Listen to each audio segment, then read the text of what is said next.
Marco était un très grand joueur.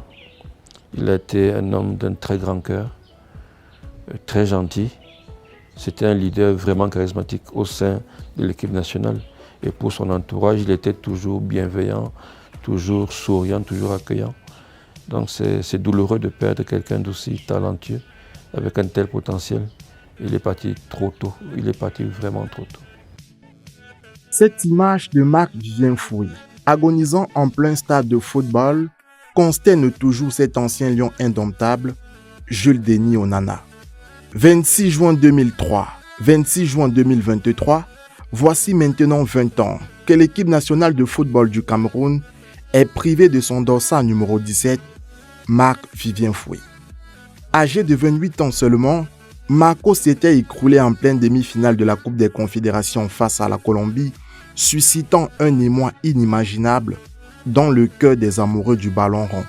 Ce jeudi noir, Jules Denis Onana s'en souvient comme si c'était hier. Ce jour-là, un valeureux soldat, un valeureux guerrier est tombé. Et tout le monde se rappelle de cette date parce que c'était en direct. Il est mort au combat, comme on dit. Donc, c'est une date qu'on n'oublie pas. Vraiment, c'est une date très, très marquante. Très marquante. On se souvient du match, on se souvient du contexte. Et surtout,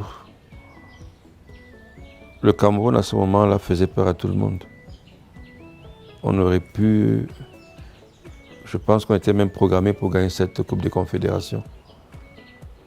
Malheureusement, bon... Cet événement est arrivé, Marco est tombé. Et Marco était le leader de l'équipe. Donc après ça, les gars ont pris un coup au moral.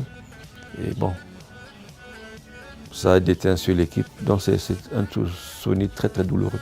Si 2 décennies se sont écroulées jusqu'à présent, l'héritage footballistique de Marc-Vivien Foué reste encore gravé dans les mémoires. Marco, je suis allé le chercher dans le FOGAP à l'époque pour qu'il vienne jouer dans le Canon.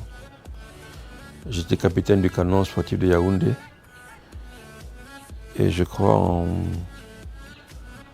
92, je ne me rappelle plus, 91-92, Manga Nguéné, le coach du Canon à l'époque, me dit qu'il y a un super joueur qui évolue au FOGAP de Yaoundé et que je dois aller le chercher. Je dis, mais pourquoi moi? Il dit, non, tu es capitaine du Canon et tu sais que c'est la tradition. Et ensuite, bon, il fallait aller chercher d'autres joueurs, particulièrement Foué.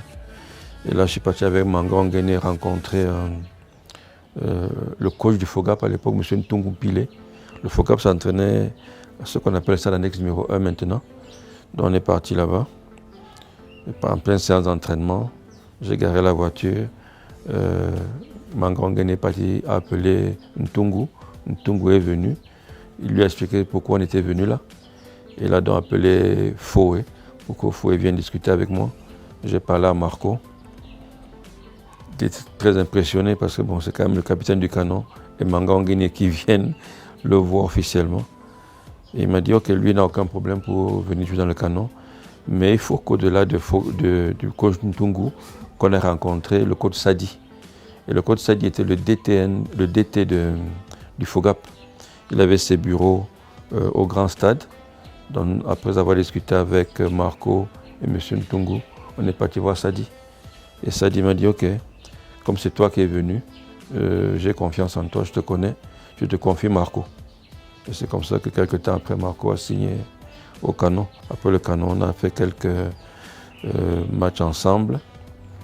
Ensuite, après la Coupe du Monde de 1994, il a vraiment pris son envol. Alors que le monde du football commémore le 20e anniversaire du décès de Marc-Vivien Foué, sa famille, ses coéquipiers et ses fans continuent de pleurer un joueur exceptionnel qui aura marqué d'une empreinte indélébile son passage dans l'équipe nationale de football du Cameroun. Marc-Vivien Foué, Marco pour les intimes, légende d'un jour, légende pour toujours.